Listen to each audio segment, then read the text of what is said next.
Hello, my name is Dan, and today I'm going to introduce you to IoT within the context of TigerGraph. We're going to be starting off as if we already had a bunch of IoT data that we've collected over time, and we're going to set up our graph to take in that data and then also prepare it to be able to handle streaming data down the line. So let's start off with what we'll be building. So we'll be building a web interface on top of TigerGraph to represent kind of a My Digital Twin display. So this is sort of what we'll be building out here. And kind of the context for this is we have two sensors which capture ambient readings. Those readings are of temperature, humidity, pressure, and light intensity. And each one of those sensors is located around the window area of this mock apartment that we'll be getting our data from. So we can see that within our dashboard page here, we kind of have a live reading from each one of those sensors. And in addition, we have a display down here where we have the view of one particular sensor. So this one is for the window sensor. And we have that in relation to the outdoor readings. So we're also pulling in outdoor data for each one of these temperature, humidity, and pressures. Here we can see the page actually just updating in real time, just as we pull in new data. We saw the light update in the digital twin up there. And additionally, we can look at this view here where we have comparisons across our sensors. So for example, here, this is the temperature comparison across the window sensor, the workshop sensor, and the outdoor reading. So we can see how those kind of track along with each other. And we could look at other values for that as well. Here we can see our pressure is relatively the same throughout both of the rooms. So you also notice here we have some areas where we have some missing data, as you can see by these straight lines, and some areas where we have some anomalous data, as you can see by these sharp spikes. So in later parts of this tutorial, we'll be talking about how we can handle and identify those, and eventually how we can generate data to fill in those empty spaces based off of the data that we have already in our graph.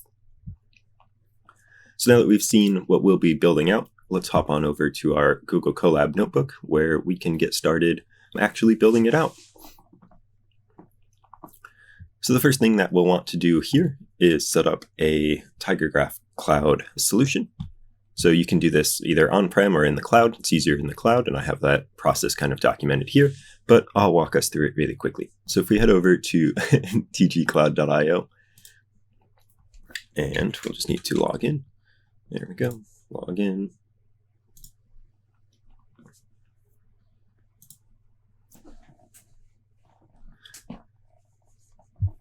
So we'll go ahead and create a new solution for this. We'll click on My Solutions, and then we'll click Create Solution.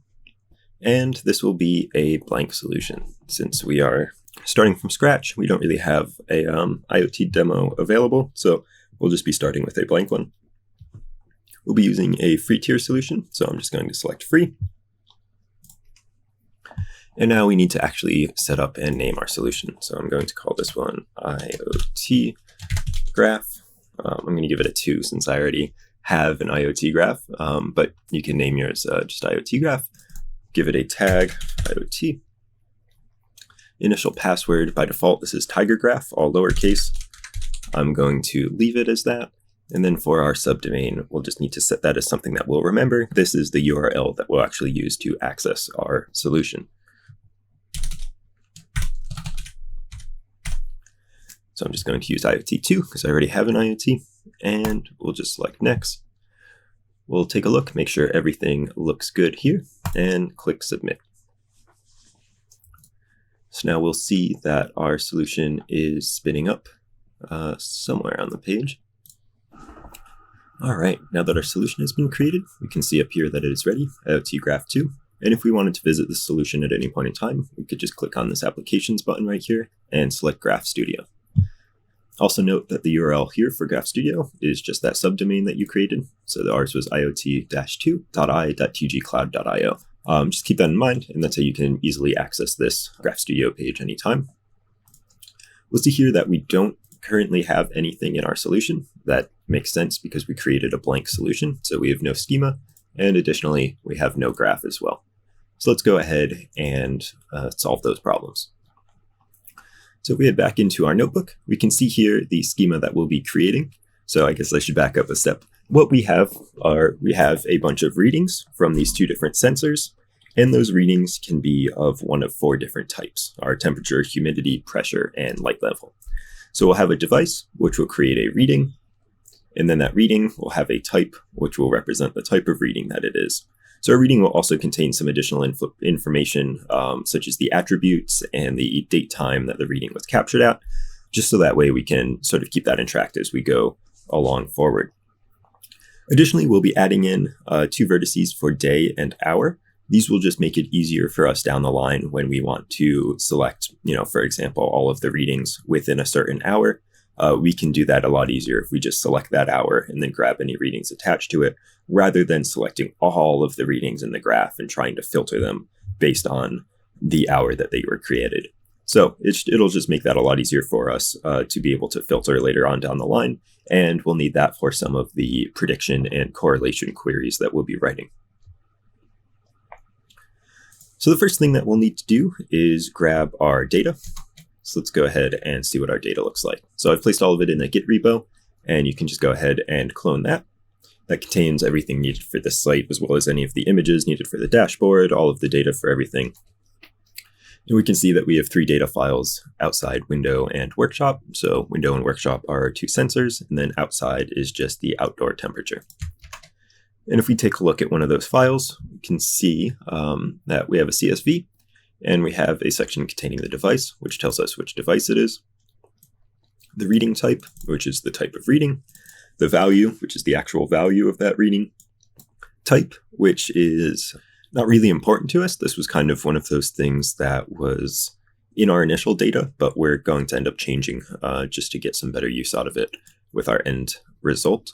And then additionally, we have captured at, which is the date time that this particular reading was captured at. So that's what our data looks like. It's just a couple CSV files with tens of thousands of entries, sort of spanning the course of 2 weeks, containing all of this information. So let's go ahead now and let's connect to our TigerGraph solution from Python.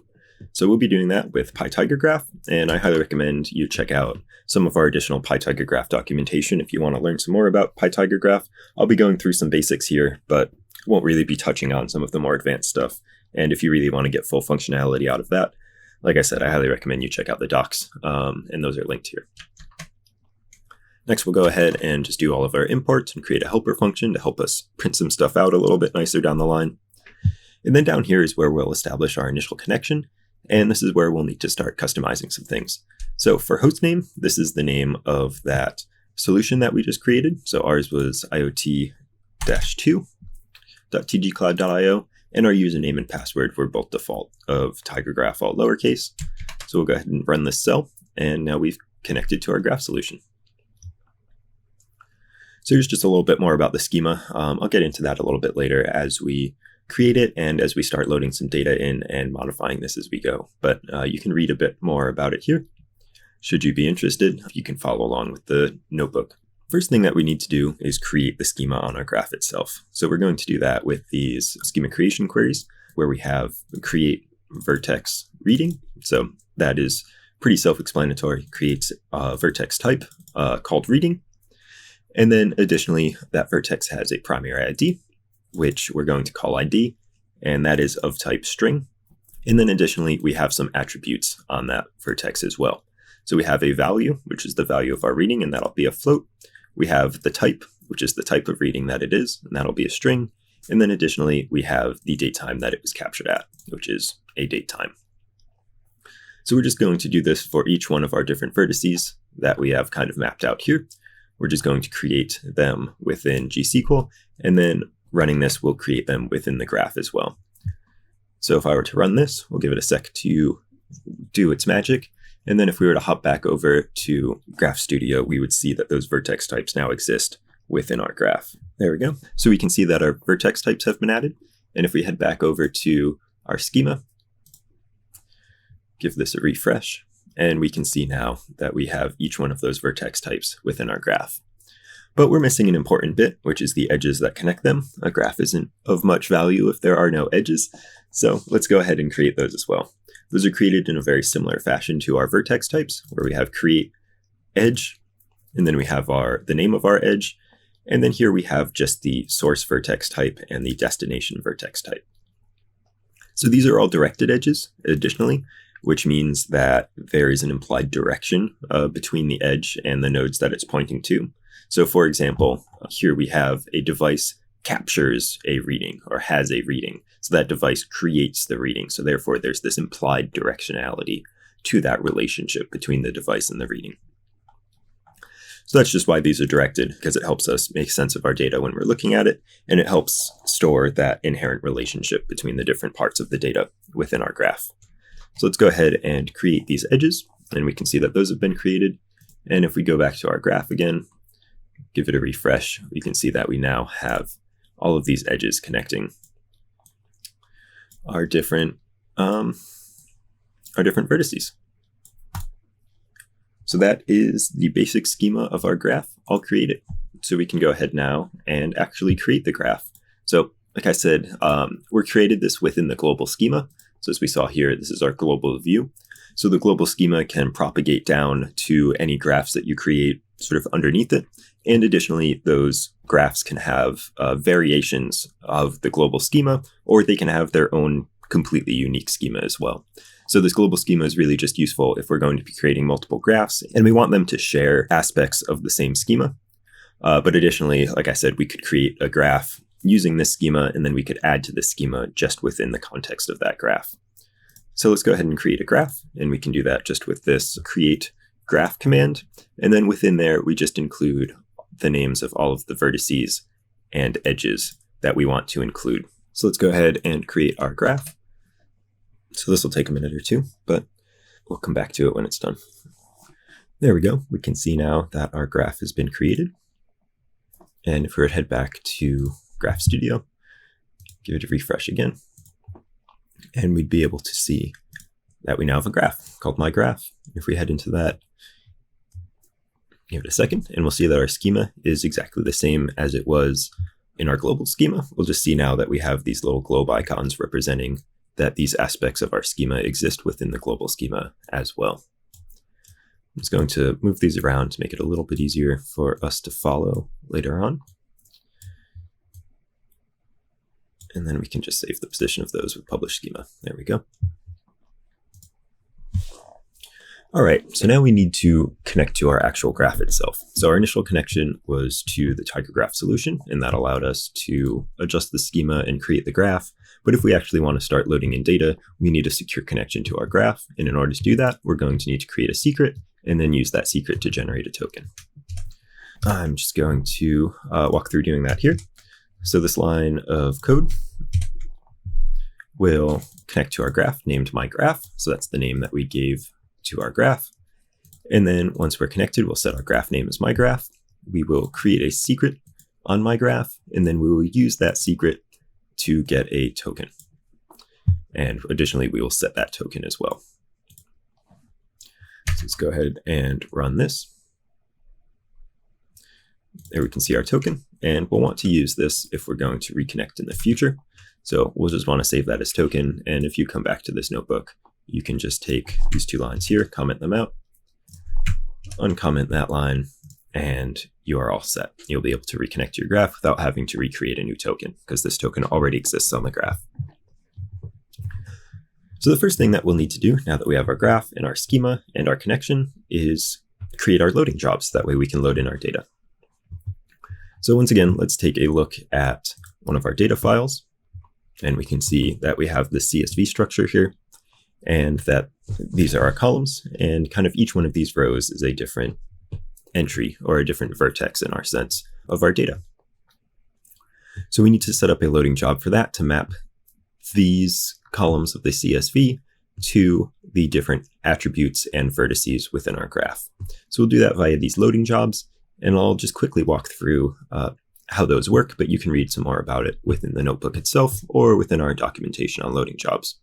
So the first thing that we do is we create our loading job and we give it a name. So this one is called load sensor because we'll be loading in our sensor data. And then we have to specify which graph we want to create that loading job for. Next, we define a file name variable. So this will be the variable that we use to refer to the file that we're currently loading. So in this case, it's called my data source. And then for each one of these blocks down here, this these contain a mapping from our source input file, so my data source, to one of our vertices or edges within the graph. For this first one, we're linking it to our reading vertices, and we can see that that's a vertex. So we're loading my data source to vertex reading, and then values here just specifies how we are going to map those values. So our first one will always be our primary ID, and we're doing something a little fancy with this primary ID. We're doing a concatenation function here. So because we don't really have a unique ID for our data, we need to generate one. So we're going to be using a combination of a couple of values within our field. So these $1, $2, these refer to the column numbers within our CSV. So for example, $1 is our second column, so that is our device. $2 is our reading type, and $5 is the captured at value. So our primary ID is going to be a concatenation of the device, the reading type, and the date time that it was captured at. So that should be a pretty unique value for us because we're not able to capture multiple of the same type of reading from the same type of sensor at the exact same time. For this example, our primary ID will be outside humidity 2021-09-08 at midnight. And then additionally, after that first one, which is our primary ID, we then have any attributes that our vertex has as well. So if you'll remember, the attributes of our vertex are going to be the value, so the value of the reading, the type of reading, and then the captured at date time.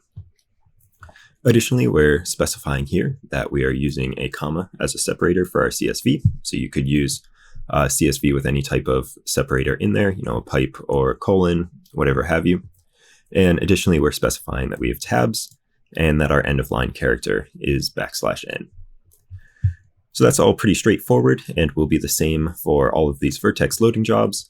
The edge loading jobs are also the same, except you just have to specify the source vertex ID and then the destination vertex ID as well. So whereas with vertices, you only need to give it one ID because the vertex only has one ID, the edges point from one vertex to another vertex. You need to give it the IDs of those two corresponding vertices. So for example, here we have of type.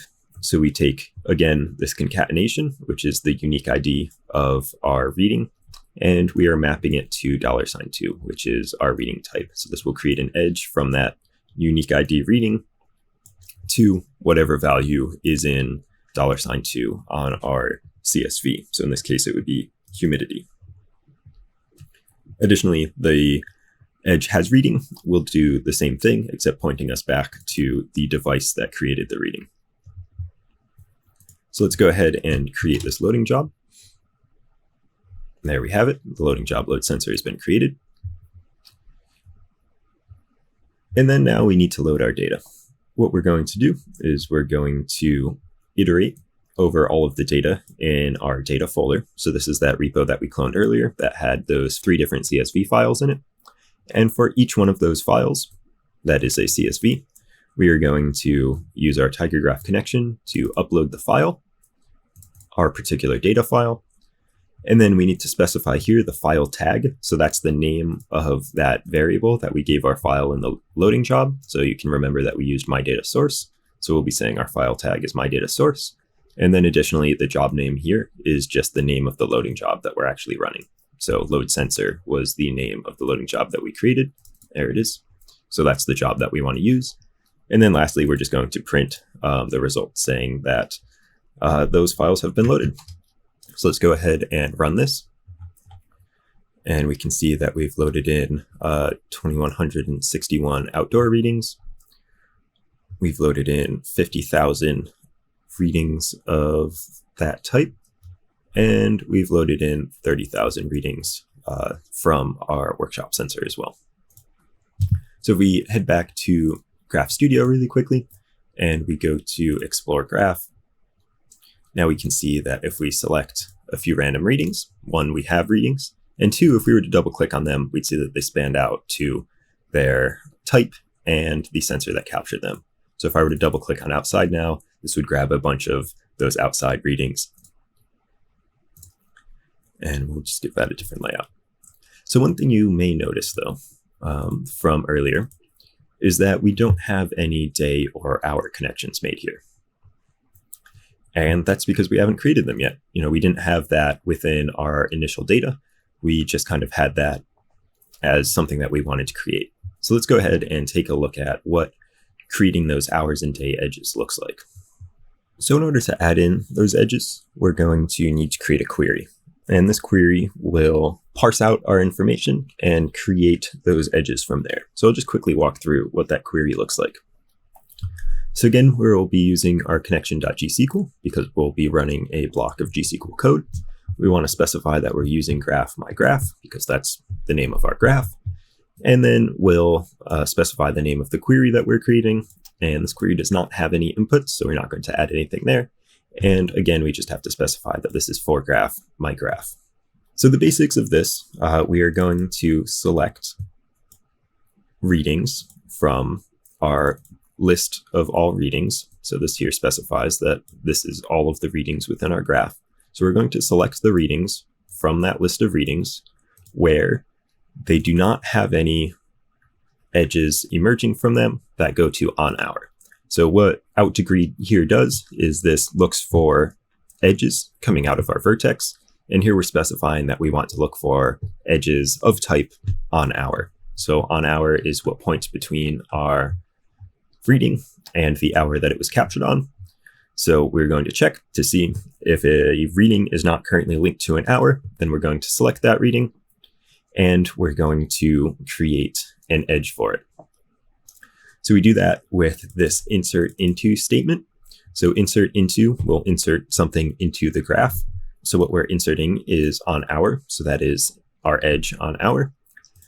And then we're specifying the from and to values. So it is going from reading.id. So we are capturing this. That's the current reading that we're going over. And then we're grabbing the current hour from there as well. So current hour is being calculated on this line beforehand, where we're just taking the captured at, which is the date time that our reading was captured at. And we're using one of the built-in GSQL functions just to extract the hour from that.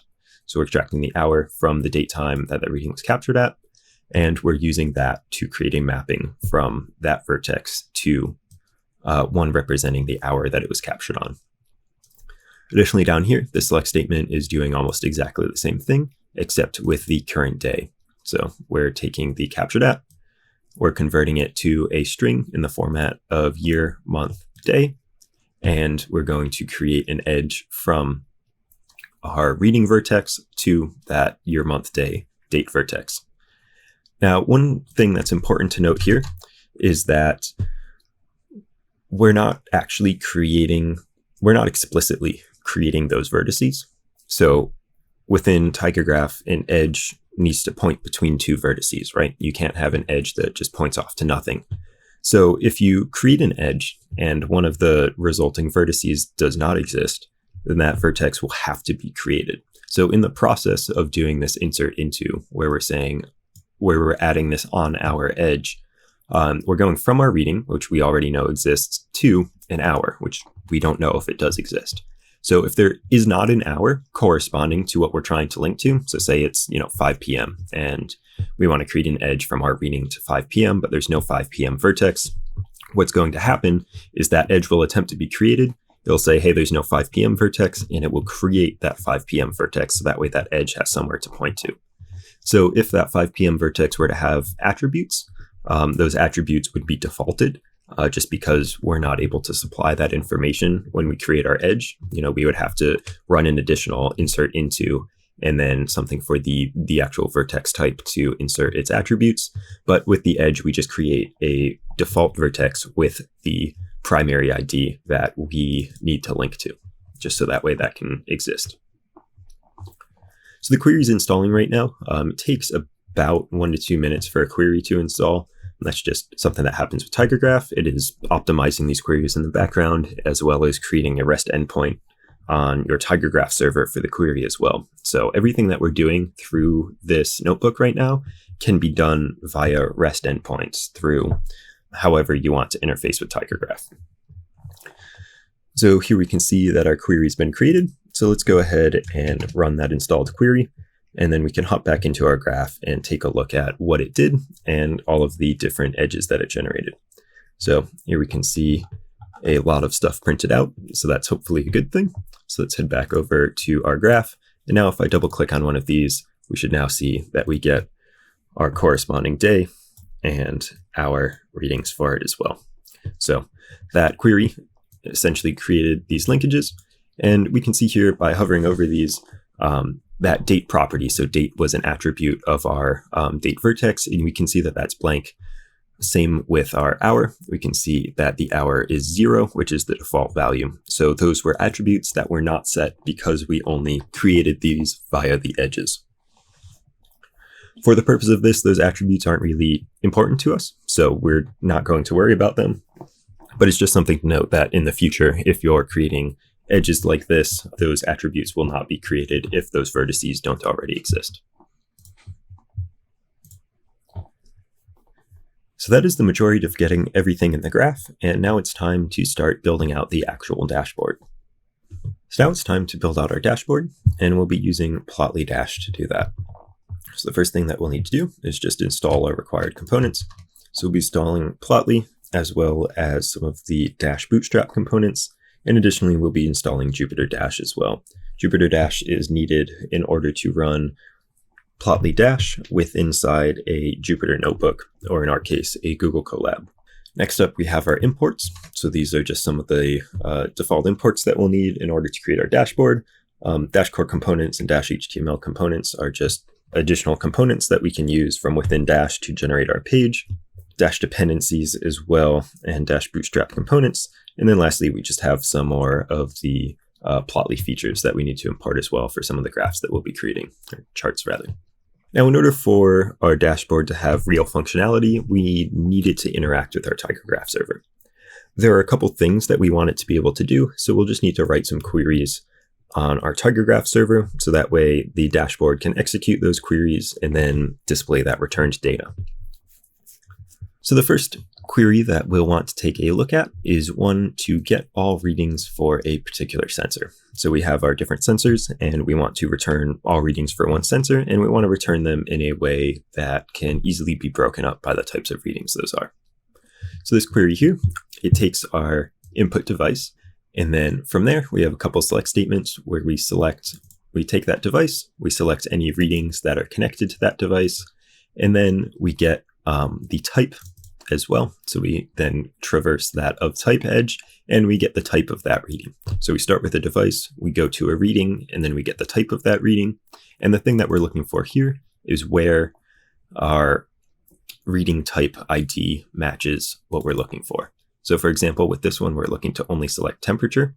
So we're going to select any readings that are connected to our input device, as long as those readings are connected by the edge of type to a reading type where that type is temperature. So that seems a little complex, I guess, saying it out, but essentially what we're looking for is a reading type is temperature, a device is our input device, and we're just looking to find any readings that are connected to both of those vertices. Additionally, we'll do that same thing with our humidities, our pressures, and our light values. And then this query will return each one of those as a set of the vertices that it's selected. So we're going to get a set of temperature vertices, which are readings that are of type temperature. We're going to get a set of humidities, which are again readings that are of type humidity, and so on for 4 readings. So this query will essentially give us 4 results, each one of them being a vertex set containing all of the relevant vertices for each one of those reading types. Let's go ahead and create that. And it will also help if we install our queries. So let me just add that as well.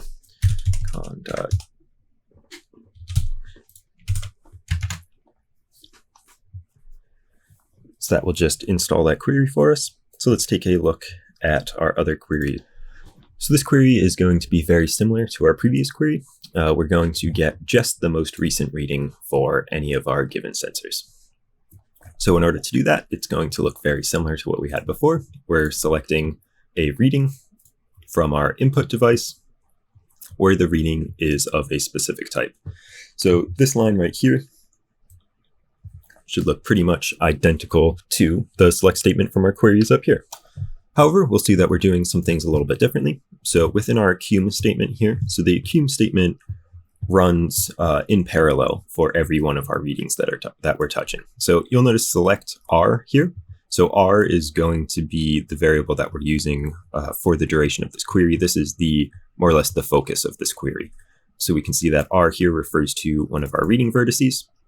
So this cum statement is going to go for each R that we encounter. So for each reading, which meets the circumstances set up by this query, so where it is of type temperature and where it's connected to our input device, we're going to accumulate. So for each reading, we're going to take the time that it was captured at, and we're going to add it to this accumulator. So this accumulator, recent time, this is a max accumulator. So what that means is that it will store the maximum value that is passed into it. So for each one of our readings, we're going to input the captured at the date time into our max accum, and our max accum will only hold on to that value if it is higher than whatever the previous max value that accumulator has held. So at the end of this accum statement, recent time should be populated with the maximum date time that it's seen, which should correspond to the most recent date. So after that accum statement is running, we're going to go through the post accum, where we're going to look at each one of those readings again and see if their captured at time corresponds to our most recent time, which is held in that max accum. So we're just going to check each reading's captured at time against the value of that max accum, looking for any where it matches. And then we're going to add any of those matching readings to our accumulator here for temperature readings. So to kind of breeze through that again, we take our input device and we take the reading type that we want, in this case, temperature. We get all readings that connect both to that input device and to the reading type of temperature. For each one of those readings, we take the date time that they're captured at and we add it to this max accumulator. And that max accumulator will only retain that value if it is larger than the previous maximum value of that accumulator. So at the end, we'll end up with the maximum date time for any of those readings in our graph. And that maximum date time, of course, corresponds to the most recent reading. And then from there, we gather that specific reading that matches up with that maximum time, and we take its value because we want to return that. And we also return the reading itself. So we do that for each one of the readings for temperature, humidity, pressure, and light. And then we return those as well. Additionally, we also return the most recent time that everything was captured at, just so we can use that and keep track of that in our dashboard to make sure everything's updating, make sure that most recent time is happening. All right, so those two queries have finished installing, and that's great. So we'll be using those as we both get our initial data load when we load the page and every couple minutes when we check to see if there's new data. So next, we just need to specify some global variables that are being used by our app. So these just list off the different types of sensors, the different types of readings, so that way we can just iterate through them and we can use them to generate dropdowns dynamically for us. And then we have some additional variables that we'll be using just to keep track of the current sensor and the current type for our dropdown menus. And then data just will hold all of the data that we'll be displaying on the page. Previously, we wrote those queries to allow TigerGraph to actually fetch the data, but now what we need to do are write some functions to allow our Dash app to actually call those queries and then to make sense out of the returned data. The way I'll be doing that is just by first writing a function who basically just exists to process the return from each one of those calls. So because they'll be returning data back in the same format, it doesn't make sense to write this twice for each one of our get data and get most recent data. So we'll just be writing this function once, and then we'll be calling it from those other functions to get the data. But the basics of this is it runs one of our queries based on our input. So whether it's our first time loading the data or whether this is an update, it will run either get readings for sensor or get most recent readings for sensor. And then, like I said, each one of those returns back or returns more or less for different vertex sets loaded with vertices. So here we just separate those out. Our temperatures come from our first one, humidity comes from our second one, and so on and so forth. Next, we use one of our handy TigerGraph functions to convert those vertex sets that we've returned into pandas data frames. So now instead of having a list of vertices and their attributes, we have a nice pandas data frame that contains all of the information that we want. And that's where we want to be, because Plotly and our charts can also take in pandas data frames as input. So by working with these pandas data frames, we just have an easy format that we can take from our queries and directly feed into our charts that we want to generate. So the only other things that we have to do here are we have to convert our date time to a date time. For whatever reason, when we pull this data out of the graph, it pulls it out as a string for the date time, that is. The rest of it gets pulled out in its original format, but for date times, we end up with a string. So we just use a pandas toDateTime function to convert those back into date time. So that way we can do any sort of date manipulation on them instead of having to work with just those strings. Next, we correct our types. So if you remember from when we printed out our CSV file up here, the type for these outdoor ones, that worked out well. But if we look back up towards the top, for our windows, our type is this light plus env, and that doesn't really give us what we want. We want that reading type, not this kind of bogus type. So what we'll do is within our data, we will just set the type to the type that we've extracted from our ID. So we're taking the vertex ID. If you remember, that's the sensor plus the reading type plus the date time that it was captured at. So we're just going to extract the actual type from that, and then we're going to set our type to that type. And lastly, we're just going to sort the data frame by the captured at value. So we're just going to sort it by date time. So that way our first readings are at the beginning and our most recent ones at the end. We technically don't need to do this. Plotly has an option to sort the input data for you when you input it in, but for some of the stuff going on down the line and our ability to grab the most recent readings from this, we need all of this to be sorted. So that way we just know what our most recent readings are. And so that way we can append our new readings to the end of this data frame. So we essentially just go through those 3 steps for each one of our different reading types. Additionally, with our pressures, we just divide it by 100 because our sensor captures in hundredths of a millibar, but we really don't need to be that precise with the data that we'll be displaying on our charts. So we'll just run this cell, and that will create that function. Now, additionally, these 2 functions here are those ones that I was talking about, the one to get our initial data and the one to update it. So all these really do is just call that function that we created initially. So this is pick data. So we'll see here that this just takes each one of our sensors, each sensor type in sensor, runs pick data for that sensor, and then adds that data to our global data variable. Same thing for get most recent data. It once again runs pick data, except with that false flag here, which specifies that it only wants to get the most recent data. And then we just append that data to the end of our data frame. So we've essentially just added the most recent value to the end of that data frame that contains our values. All right, so that's all of the required kind of boring stuff out of the way. So now let's get on to how we can actually use that data to generate some cool looking plots and our overall dashboard. So the first plot that we'll be creating is this large kind of overview plot, which will display each of those 4 different reading types from any given sensor, as well as the corresponding outdoor readings for each one of those reading types.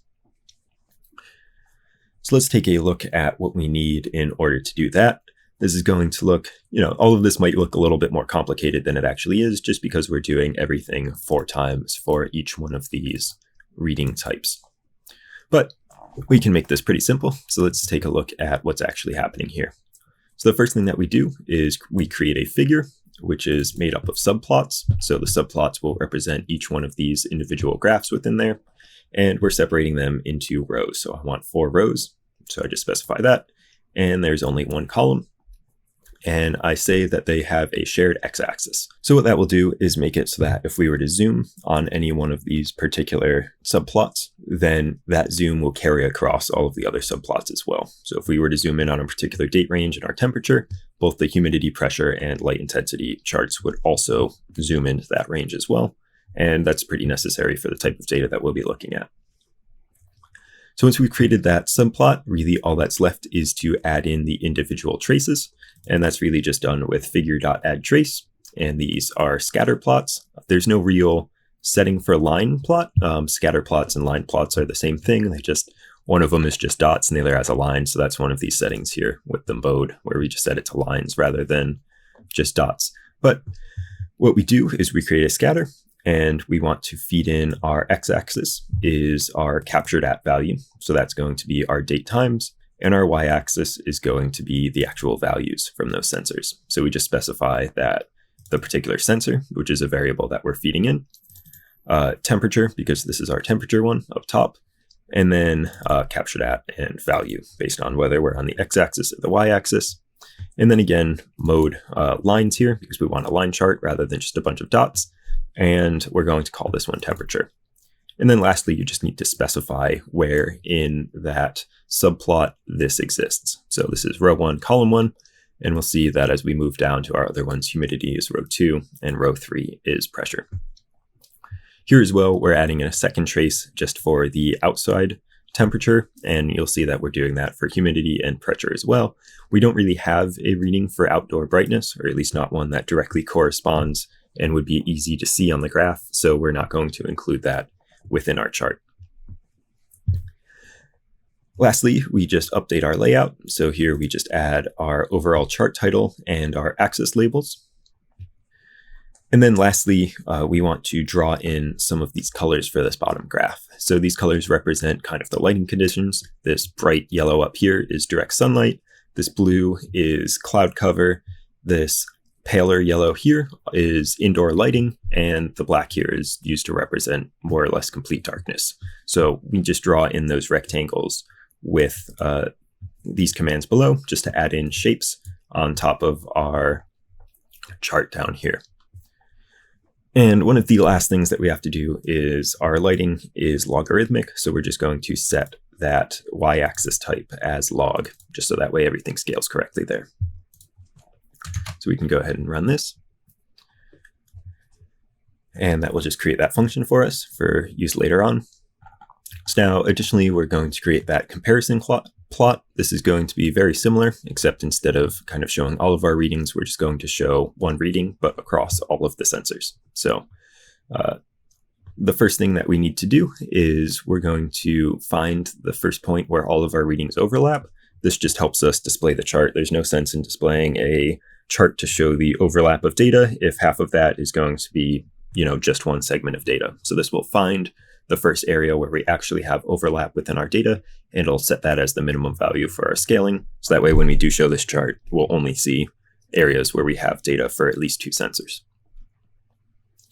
Other than that, though, everything else is pretty much the same. We're going to create a figure, and then we're going to add scatter traces to it of type line, and with our corresponding captured at data on the x-axis and value data on the y-axis. And this measurement variable here is set within the function. So that's going to be set from that dropdown. So we can select which one of these reading types we want to actually see. And that will be dynamically fed into this chart. So it will select the correct data to represent. And additionally here as well, we have those rectangles for if we're displaying light data and some additional information just to set up. This line here is the AC temperature set point. So we can see when we look at the temperature ones, how our temperature never really falls below where the air conditioning is set. So we'll go ahead and create that as well.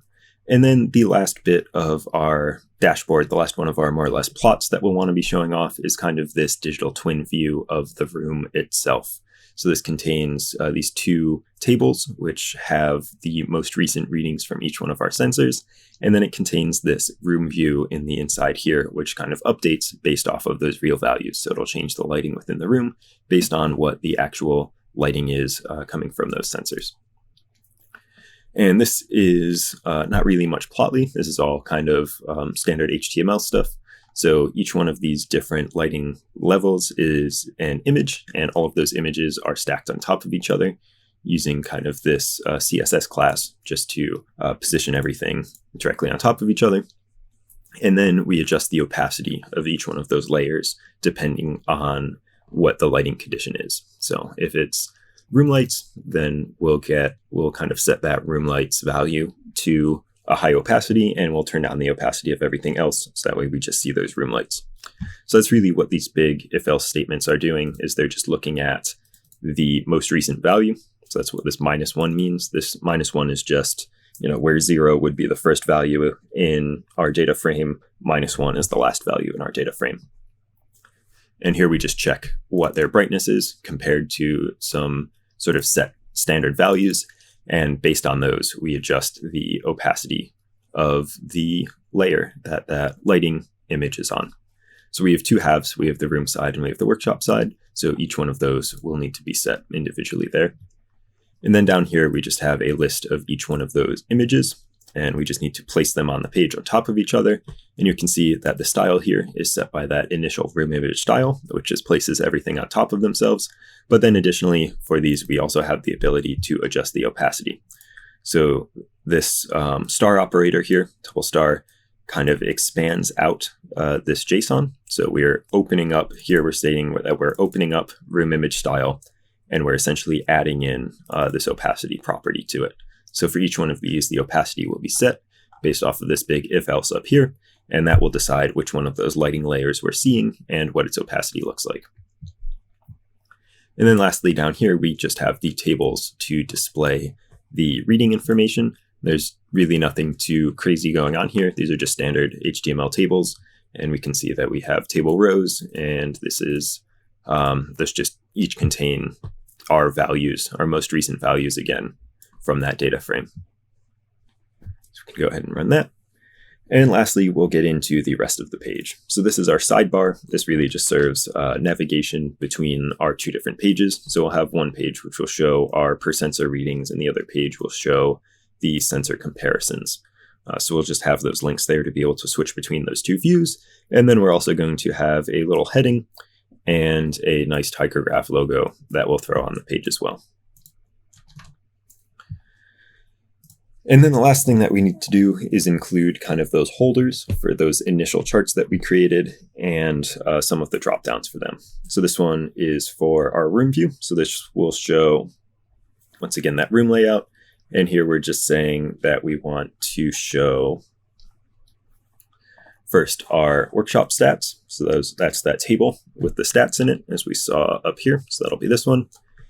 And then after that, we want to show the room container. So that is, of course, the images of the room. And then lastly, after that, we're going to show window stats, which is that last table that contains the stats for the window sensor. Next, we'll look at the per sensor graph. So here we just have a heading, which is the label of the current sensor that we're showing. And then we have a dropdown, which iterates through each value in sensors. So those are each one of our sensors, window and workshop.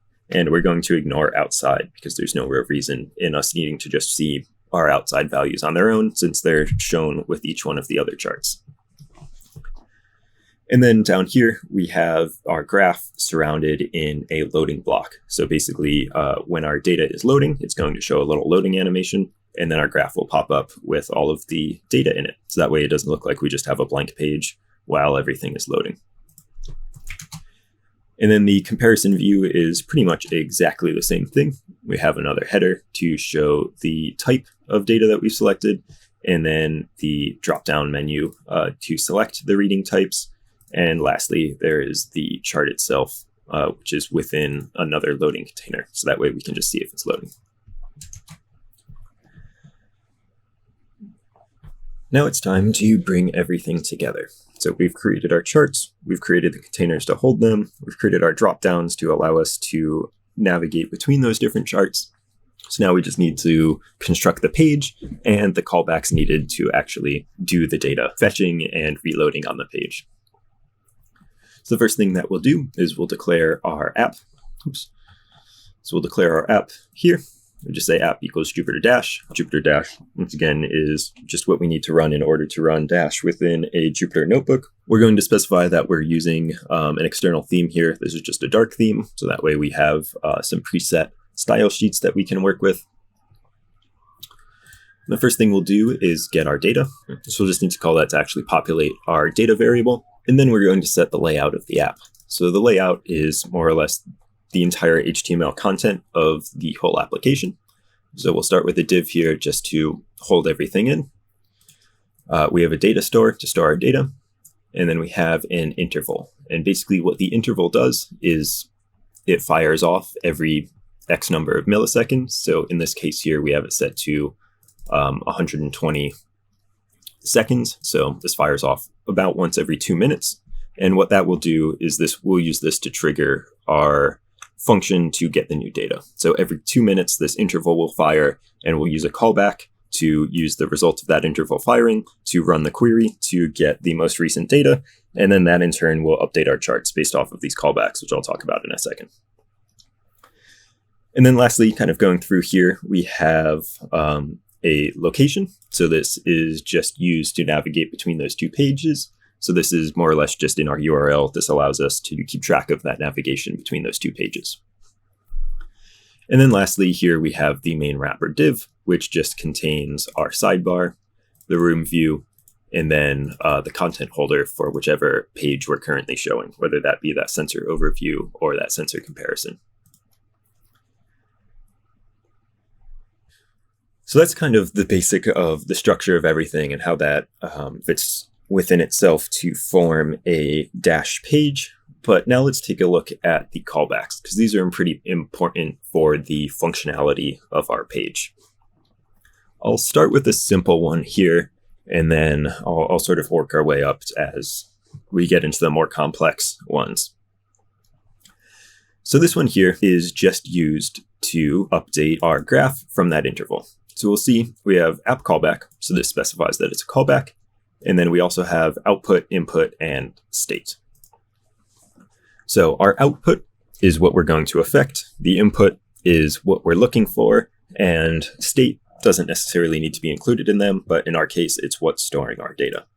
So our input, we've specified that interval component is our input, and n intervals is what we're looking for a change in. So what does that mean? So interval component, if we look up here, that's the name of this interval that we created. And the way that this interval component works is that every interval period of seconds, so in our case, every 120 seconds, it's going to increment this value n intervals by 1. So our input down here is looking at that n intervals value. And whenever that n intervals value changes, it's going to fire off this callback. So what's going to happen then is we're going to take that input and we're going to feed it into our callback function down here. So here we're taking in the number of intervals, which we really don't care about. We just care that it's being updated. And once we see that that's updated, we're going to run our get new data function to get our updated data. And then as a result of that, our graph data, which is our store up here, will be updated with that new data. And once that is updated, we actually will fire off some other callbacks. So if we look up here, this callback is for the room view. When it sees that graph data has been updated, so that data property of graph data has been updated, then it's going to fire off this interval function, which will update the room. So this is going to fire off the update room function, and it's going to return back the new state of the room container, the window stats, and the workshop stats. That will trigger that room overview to update once it sees that that data store has updated. So kind of the process for which this page will go is that interval function will fire off every 2 minutes, which will trigger an update in that data store. And then the update in that data store will then trigger all of our other charts to update. So we have a callback here for, this one is for updating the room view. This one is for running the reading comparison chart. And this one is for the sensor selection chart. So that's the basics of how that work. Those just kind of look for those changes in those inputs. And once they detect that change, they use that to fire off their callback function, which does a bunch of stuff and then returns back something which goes into our outputs. So this one here is a bit more complicated. This one is for the sensor comparison graph. And this is a bit more complex just because we also have that dropdown that we want to pay attention to. So the dropdown allows us to select which one of those reading types we want to display. So our callback just needs to listen to that dropdown. So in this case, it's listening to each one of those options for the dropdown. And when it detects that it's been clicked on, so its number of clicks increments, then it will also fire off this callback function. So you only need one input to be triggered for the callback to fire off. But if you have multiple outputs, so for example here, this updates our comparison graph, as well as a little bit of text showing which option we have currently selected. So anytime that this runs, we need to update both of those attributes. So we need to update this figure here, which will be our comparison graph, and this button ID, which will be that display type. So that is really the majority of what's going on here. So if we go ahead and run this app, we'll see that it's going to think for a little bit. This will take probably about 30 seconds for it to spin up, but it's just going to fetch that initial data, and then it's going to run through and set up the app here as well. And we'll just get a URL that we can click on. By clicking on that, it will bring up our page. So here we can see that room view that we created, and here is this interactive charts for our sensor comparisons. You can zoom in on this by clicking and dragging left and right. Double click to reset your zoom. At any point, if you zoom in, you can kind of pan around with this pan tool up here to parse through. Then we can see if we click on sensor comparisons here, this will load up, and by changing these different selections here, we can see those different values within our sensor comparison page as well. Now you will notice if you stay on this page for long enough, about every 2 minutes, you'll see the charts refresh. That loading screen will pop up again, and that's just due to that interval function. Because we're using static data here, we don't have any live data matched up.